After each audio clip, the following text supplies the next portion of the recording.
Good morning at hayaan ninyong simulan ko sa pagsasabi ng isang bagay na maaaring lubusang baguhin ang inyong pag-iisip tungkol sa pamumuhay ng mag-isa bilang isang nakatatanda. Ang pinakamalalaking banta sa inyong kalusugan at kalayaan ay hindi yaong binanggit ng doktor ninyo sa huling check-up. Sila ay tahimik, sila ay karaniwan, at karamihan sa kanila ay nakatago sa inyong pang-araw-araw na gawain ngayon. Isang makabuluhang pag-aaral na inilathala ng National Institute on Aging ay sumunod sa mahigit 14,000 matatanda na edad, 65 pataas na nabubuhay ng mag-isa. At ang kanilang natuklasan ay nakakagulat. Ang mga nakatatanda na umiwas sa mga tiyak na gawin na ito ay 61%, mas hindi malamang na maospital sa loob ng 5 taon. At iniulat nila ang mga marka ng kalidad ng buhay na katulad ng mga tao na isang buong dekada na nakakabata. 61% hindi iyon pagkakamali sa pagbilang. Iyon ay isang pagbabago. Ngayon, kailangan kong bigyan kayo ng babala ng maaga dahil ang numero 2 sa listahan ngayon ay tunay na nagulat sa akin noong una kong makita ang pananaliksik. At ako ay naging doktor sa mahigit 7 taon. Ito ay may kinalaman sa isang bagay na halos lahat ng nakatatandang nabubuhay ng mag-isa ay ginagawa tuwing gabi. At wala silang ideya na ito ay tahimik na sinisira ang kanilang kaligtasan, kanilang isip at kanilang kalayaan. Manatili kayo sa akin hanggang dulo dahil iyon ay maaaring tunay na baguhin ang inyong buhay. Bago tayo sumabak, nais kong marinig mula sa inyo. Ilagay ang inyong edad sa mga komento sa ibaba at sabihin ninyo, kayo ba ay kasalukuyang nabubuhay ng mag-isa o iniisip ito? Binabasa ko ang bawat komento sa channel na ito. At ang inyong mga sagot ay tunay na humuhubog sa susunod nating sakop. Ngayon, simulan na natin. Binibilang natin pababa mula 12 hanggang 1, inayos mula sa mahalaga hanggang sa lubusang mahalaga. Magsimula tayo. Numero 12. Paglalaktaw sa umagang pagkakalantad sa liwanag. Narito ang isang bagay na hindi kailanman sinabi sa inyo sa anumang brochure tungkol sa malusog na pagtanda. Ang unang 30 minuto pagkatapos gumising ay maaaring ang pinakamakapangyarihang biolohikal na sandali sa buong araw ninyo. At karamihan sa mga nakatatandang nabubuhay ng mag-isa ay sinasayang ito ng lubusan. Naglalakad mula sa silid-tulugan patungong kusina sa artipisyal na ilaw at hindi kailanman lumalabas o malapit sa maliwanag na bintana. Isang pangkat ng mananaliksik sa Harvard Medical School ay natuklasan na ang mga matatanda na mahigit 65 na tumatanggap ng mas mababa sa 30 minutong natural na umagang liwanag ay may makabuluhang nagugulo na ritmo ng cortisol na humahantong sa mas mahinang tulog, mas mataas na marka ng pamamaga, at mas mabilis na pagbaba ng isip sa loob ng 30 taong panahon. Narito kung bakit ito ay mas malala sa mga nakatatanda. Pagkatapos ng edad 65, ang lente ng mata ng tao ay nagiging dilaw at lumalapot. Ibig sabihin, ang inyong mata ay nagpapapasok ng humigit kumulang 50% mas kaunting liwanag kaysa noong 40 taong gulang kayo. Ang master clock ng inyong utak, na tinatawag na suprachiasmatic nucleus, iyon ay isang magarbong salita para sa panloob na timer na kumokontrol sa inyong tulog, hormone, digestion, at immune system, ay nagiging mas mahirap i-calibrate kapag hindi ito nakakatanggap ng malakas na signal ng umagang liwanag. Isipin ito bilang isang radyo na sumusubok tumanggap ng istasyon na mahina ang signal. Ang programa ay naroon, ngunit ang koneksyon ay malabo at hindi maaasahan. Ang gusto ninyong gawin ay gawing hindi maaring talikdan na ritual ang umagang liwanag. Gumugol ng hindi bababa sa 20 hanggang 30 minuto malapit sa maliwanag na bintana o mas mabuti pa, lumabas. Ipares ito sa inyong umagang tsaa o decaf na kape. Kung nakatira kayo sa lugar na may limitadong sikat ng araw sa taglamig, ang isang 10,000 lux light therapy lamp na inilagay sa antas ng mata habang kumakain ng almusal ay maaaring gayahin ng maganda ang epekto. Numero 11. Pagkain ng tahimik at nag-iisa. Ito ay mukhang masyadong simple upang mahalaga, ngunit isang 10 taong longitudinal na pag-aaral na isinagawa ng mga mananaliksik sa University of Illinois ay sinubaybayan ang mga gawi sa pagkain at resulta ng kalusugan sa mahigit 3,000 matatanda na edad 60 pataas. Natuklasan nila na ang mga patuloy na kumakain ng mag-isa sa katahimikan, walang pakikipag-ugnayan sa lipunan bago, habang, o pagkatapos kumain, ay 41% mas malamang na magkaroon ng depresyon at may mas masahol na profile ng pagsipsip ng nutrisyon kumpara sa mga nagdagdag ng ilang anyo ng koneksyon sa lipunan sa paligid ng oras ng pagkain, kahit isang tawag sa telepono. Ang mekanismo dito ay kamangha-mangha. Ang pagkain sa positibo at nakikipag-ugnayang emosyonal na kalagayan ay nagpapagana sa parasympathetic nervous system na tinatawag ng karamihan na rest and digest mode. Kapag aktibo ang sistemang iyon, ang inyong tiyan ay gumagawa ng mga digestive enzyme ng mas mahusay, ang inyong bituka ay sumisipsip ng mga sustansya ng mas madali, at ang inyong katawan ay talagang nakakakuha ng mas maraming halaga mula sa kinakain ninyo.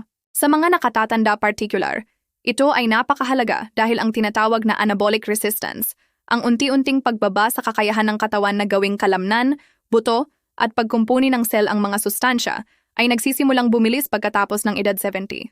Ang solusyon ay maganda at simple. Tawagan ang kaibigan o miyembro ng pamilya sa kahit isang pagkain bawat araw. Panatilihing bukas ang telebisyon sa programang talagang nasisiyahan kayo sa halip na ingay sa background. Sumali sa virtual meal sharing group na naging laganap at madalas ay libre sa pamamagitan ng mga sentro ng komunidad para sa nakatatanda. Numero 10. Pagpapabaya sa pinto at kaligtasan sa sahig. Si Maria 78 mula sa Quezon City ay nagsabi sa akin na siya ay nabuhay sa parehong bahay sa loob ng 41 taon at hindi kailanman naisip ang kanyang mga sahig o ang mga threshold ng pinto bilang panganib sa kalusugan. Pagkatapos noong isang Martes ng umaga, natisod niya ang kanyang paa sa maliit na labi sa pagitan ng tile ng kusina at carpet ng salas at nabali ang kanyang balakang. Siya ay gumugol ng 11 linggo sa rehabilitasyon.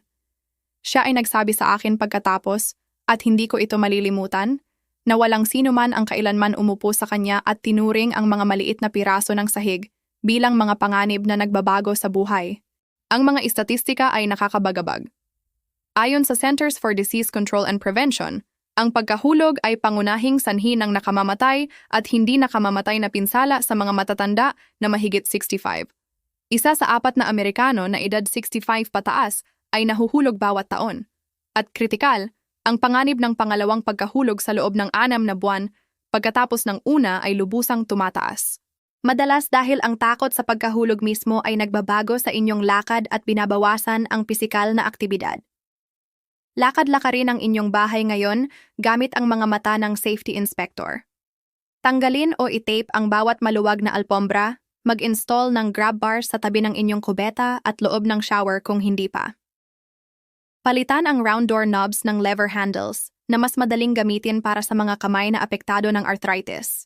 Maglagay ng non-slip strips sa bawat threshold. Hindi ito pag-amin ng kahinaan. Ito ay mga gawa ng matalinong pag-iingat sa sarili. Numero 9, pag-inom ng gamot ng walang structured system.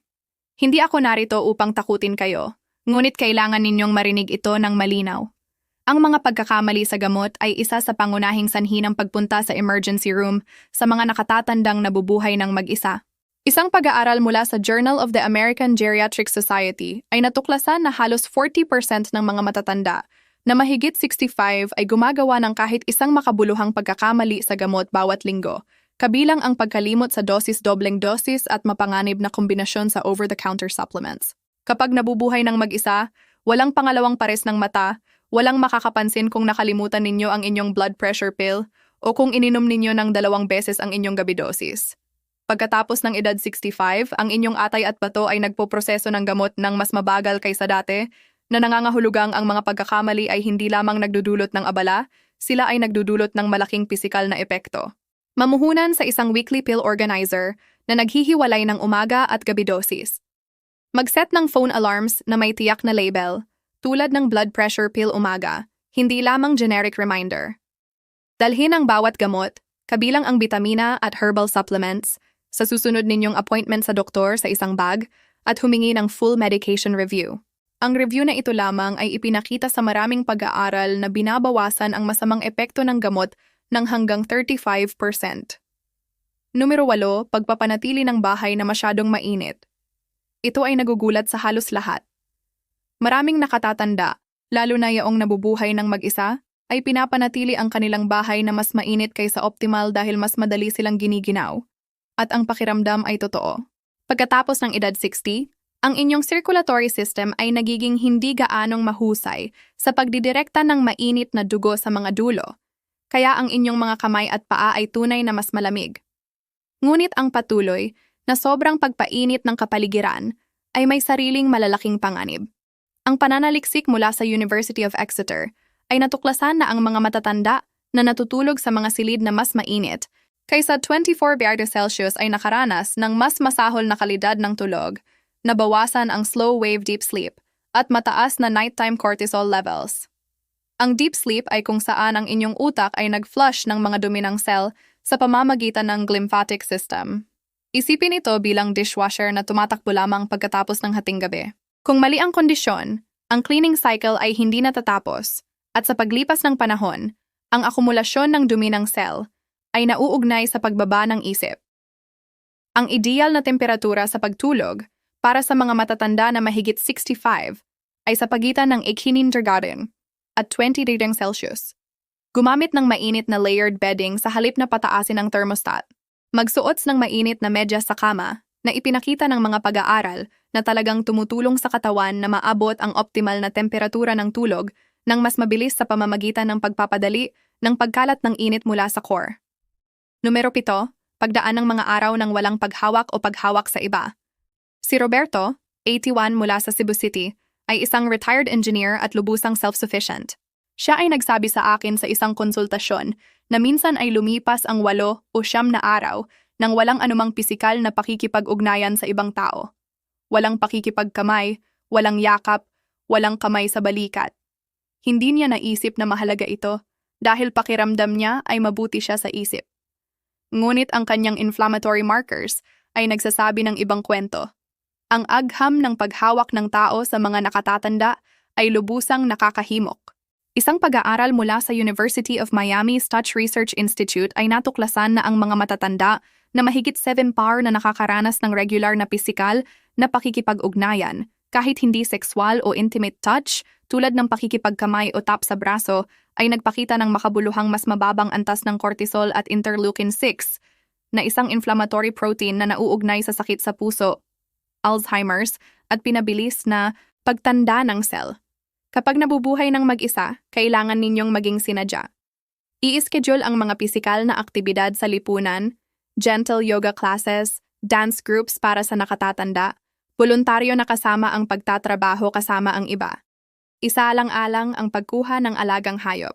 Maraming pag-aaral kabilang ang isa mula sa University of Missouri ay nagpakita na ang paghaplos sa aso sa loob lamang ng 30 minuto ay makabuluhang binabawasan ang cortisol at pinatataas ang oxytocin sa mga matatanda sa lahat ng edad na may partikular na epekto sa mga nakatatanda. Numero 6, pagpapabaya sa inyong pakiramdam ng layunin. At dito, nais kong huminto at tanungin kayo ng isang bagay. Kung nakikita ninyong kapakipakinabang ito, mangyaring pindutin ang like button ngayon at isaalang-alang ang pag-subscribe kung hindi pa. Naglalabas kami ng bagong research-backed health content bawat linggo para sa mga matatanda tulad ninyo. At ang inyong subscription ang nagpapahintulot sa channel na ito. Maraming salamat. Ngayon balik sa numero 6 dahil ito ay may mas malaking bigat sa buhay o kamatayan kaysa sa naiisip ng karamihan. Ang layunin ay hindi soft concept. Ito ay isang masusukat na biolohikal na puwersa. Isang makabuluhang pag-aaral mula sa Rush University Medical Center sa Chicago ay sumunod sa mahigit 1,500 matatanda na edad 70 pataas sa loob ng 7 taon. Ang mga nakakuha ng pinakamataas na marka sa Standardized Purpose in Life Scale ay 2.4 beses na mas hindi malamang na magkaroon ng Alzheimer. Mas mababa ang rate ng stroke at nabuhay ng average na 7 taon na mas matagal kaysa sa mga may pinakamababa na purpose scores. 7 taon. Hindi iyon istatistika sa motivational poster. Iyon ay agham. Kapag nabubuhay ng mag-isa, lalo na pagkatapos ng pagre-retiro, ang mga panlabas na istruktura na nagbigay ng kahulugan sa inyong mga araw, trabaho, schedule, mga kasamahan, unti-unting nawawala.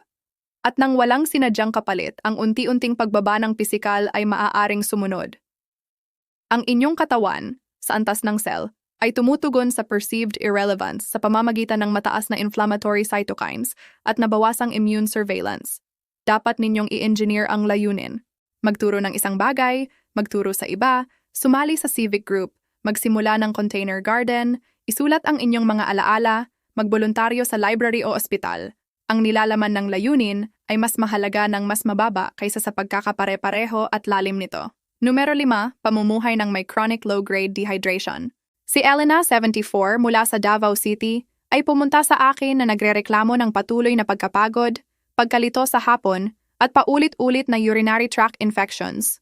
Siya ay umiinom nang sa tingin niya ay makatuwirang dami ng likido bawat araw, humigit kumulang 4 hanggang 5 baso, ngunit siya ay nabubuhay sa mainit at tuyong klima, at ang signal ng uhaw ng kanyang katawan ay matagal nang huminto sa maaasahang pagtatrabaho. Ito ay isa sa pinaka-underappreciated na aspeto ng aging physiology. Ang inyong thirst mechanism, ang signal na nagsasabi sa utak na kailangan ninyo ng tubig, ay lubusang lumalala pagkatapos ng edad 60. Isang pag-aaral na inilathala sa American Journal of Clinical Nutrition ay natuklasan na ang mga nakatatanda ay nagre-rehistro ng uhaw sa mas mataas na antas ng dehydration kaysa sa mga nakababatang matatanda. Ibig sabihin, sa oras na maramdaman ninyong uhaw, kayo ay nasa makabuluhang dehydrated na. Kahit mild dehydration na 1 hanggang 2% ng timbang ng katawan ay maaaring makapinsala sa function ng isip, dagdagan ang panganib ng pagkahulog, magdulot ng constipation, at pabilisin ang stress sa bato. Ang reseta ay simple, ngunit nangangailangan ng disiplina dahil ito ay laban sa mga signal ng inyong katawan. Uminom ng 8 hanggang 9 na baso ng likido bawat araw, prioridad ang tubig, herbal teas at sabaw. Mag-set ng timer bawat 90 minuto bilang hydration reminder. Panatilihin ang isang measured water bottle sa counter ng kusina, hindi nakatago sa cabinet, dahil ang visual cues ay lubusang nagpapataas ng pagsunod. At ipares ang inyong hydration habit sa kaunting kurot ng sea salt o electrolyte supplement dahil habang tumatanda, ang mga bato ay nagiging hindi gaanong mahusay sa pagpapanatili ng sodium at ang plain water ng walang mineral ay mas hindi pinapanatili ng mabuti. Numero 4, pag-iwas sa strength training dahil sa tingin ninyo ito ay para sa mga kabataan. Naririnig ko ito bawat linggo at kailangan itong tumigil. Ang ideya na ang strength training ay para sa mga atleta o kabataan ay isa sa pinakamasamang mito sa modernong medisina. Isang meta-analysis na inilathala sa British Journal of Sports Medicine ay sinuri ang 49 na pag-aaral na may kasamang matatanda edad 65 hanggang 90 at natuklasan na ang progressive resistance training, ibig sabihin ay unti-unting pagtaas ng timbang o resistance sa paglipas ng panahon ay nag-improve ng functional strength sa average na 33%.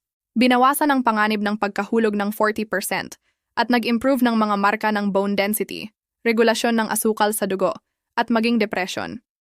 Narito ang dahilan kung bakit ito ay critical particular sa aging bodies. Pagkatapos ng edad 50, ang mga matatanda ay nawawala ng humigit kumulang 1 hanggang 2% ng kanilang muscle mass bawat taon sa prosesong tinatawag na sarcopenia. Pagkatapos ng 65, ang rate na yon ay bumibilis at hindi ito tungkol lamang sa hitsura ninyo. Ang kalamnan ay ang inyong metabolic engine. Ito ang pangunahing lugar ng glucose uptake, ibig sabihin, mas kaunting kalamnan ay mas masahol na kontrol sa asukal sa dugo at mas mataas na panganib sa diabetes. Ang kalamnan ay gumagawa rin ng anti-inflammatory compounds na tinatawag na myokines kapag kumukunot, na nagpoprotekta sa inyong utak, puso at immune system. Ang resistance bands, set ng light dumbbells, at bodyweight movements tulad ng sit-to-stands mula sa upuan, wall push-ups, at step-ups ay sapat upang lumikha ng makabuluhang stimulus. Layunin para sa 2 hanggang 3 sesyon bawat linggo. Ipares ang inyong mga sesyon sa protein-rich meal sa loob ng 2 oras dahil pagkatapos ng 70, ang tinatawag na muscle protein synthesis response ay blunted. Ibig sabihin kailangan ninyo ng parehong ehersisyo at nutritional stimulus ng magkasama upang mapalaki ang anabolic signal. Numero 3, pagpapahintulot sa inyong bahay na maging hindi kaaya-aya sa lipunan. Ito ay mukhang pilosopiko, ngunit manatili kayo dahil ang pananaliksik ay pambihira. Isang pag-aaral na isinagawa ng Brigham Young University at inilathala sa Journal PLOS Medicine ay sinuri ang data mula sa mahigit 3.4 milyong kalahok at nagkonklusyon na ang social isolation ay may mortality risk na katumbas ng paninigarilyo ng 15 sigarilyo bawat araw.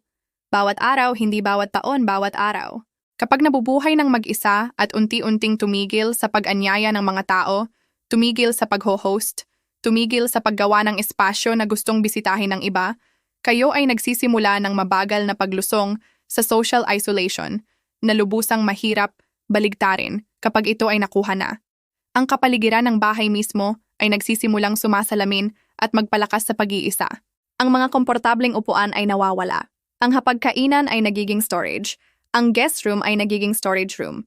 At walang malay, ang mensahe sa inyong sarili at sa mga potensyal na bisita ay ang koneksyon ay hindi na inaasahan dito. Itulak pabalik ito ng sinadya at istruktural. Panatilihin ang isang komportable at kaaya-ayang seating area na laging handa para sa mga bisita. I-schedule ang isang regular na in-home social event bawat buwan, kahit 2 kapitbahay lamang para sa tsaa. Panatilihing maayos ang inyong espasyo upang malugod ninyong tanggapin ang hindi inaasahang bisita. Hindi dahil sa hitsura, kundi dahil ang psychological state ng pagiging handa para sa koneksyon ay ipinakita na nagpapataas ng aktwal na pakikipag-ugnayan sa lipunan. Pagsandal sa emergency responses sa halip na prevention systems. Ngayon, narito ito, ang item na ipinangako ko sa inyo ng maaga sa video na ito. Ang isa na sa tingin ko ay ang pinaka-underappreciated na banta sa kalayaan para sa mga nakatatandang nabubuhay ng mag-isa. Karamihan sa mga nakatatandang nabubuhay ng mag-isa ay gumawa ng ilang bersyon ng parehong plano. Kung may mali, tatawag ako para sa tulong. Mayroon silang cellphone, marahil ay may numero ng miyembro ng pamilya sa ref, marahil ay sinabi na nila sa kapitbahay na tingnan kung walang galaw, at naniniwala sila na ito ay bumubuo ng safety plan. Hindi ito. Isang pag-aaral mula sa University of Toronto ay sumunod sa 1,200 matatanda na mahigit 70 na nabubuhay ng mag-isa sa loob ng 4 na taon. Natuklasan nila na sa tunay na medical emergencies, kabilang ang pagkahulog, cardiac events, stroke, at biglaang malubhang sakit, ang median na oras sa pagitan ng pangyayari at pagdating ng tulong ay 4. 6 oras kapag ang plano ay umaasa sa reactive communication. 4.6 oras.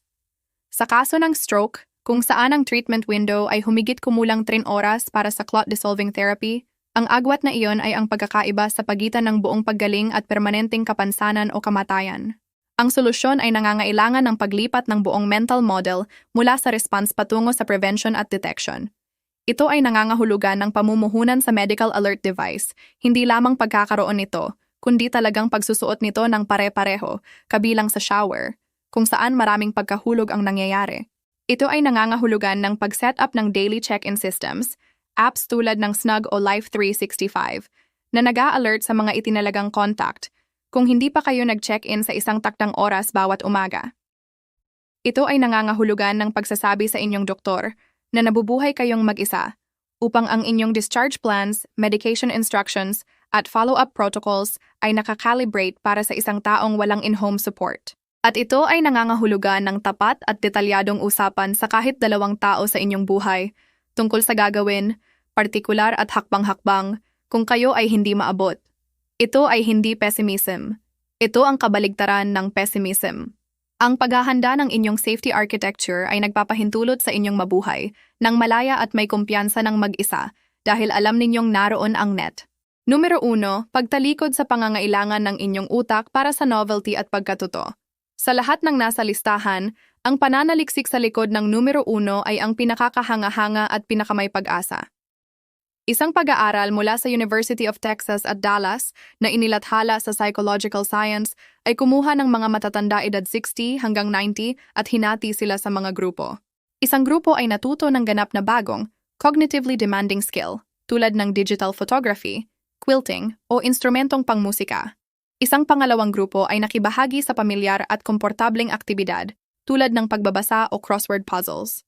Isang pangatlong grupo ay nakibahagi sa purong social activities.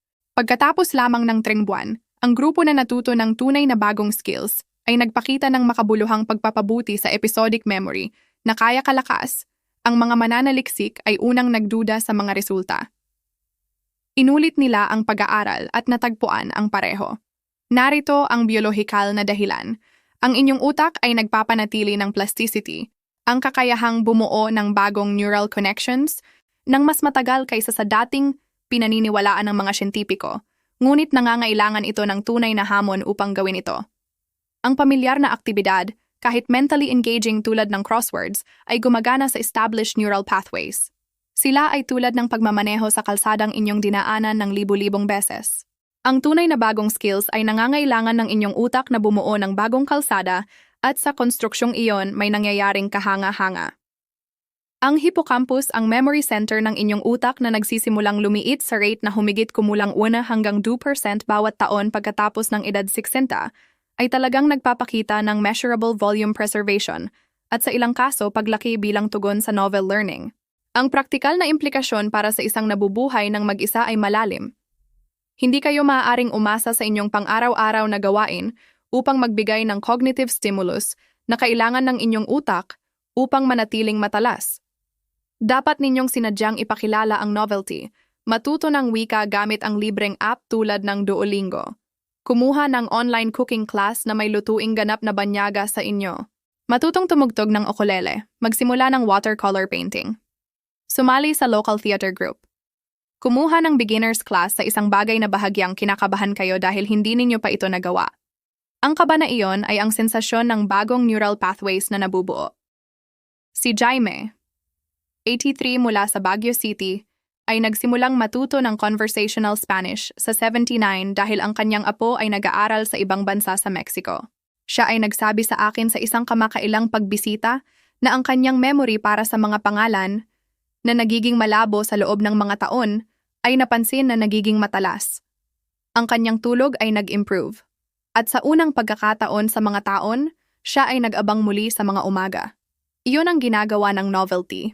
Hindi lamang nito pinoprotektahan ang utak.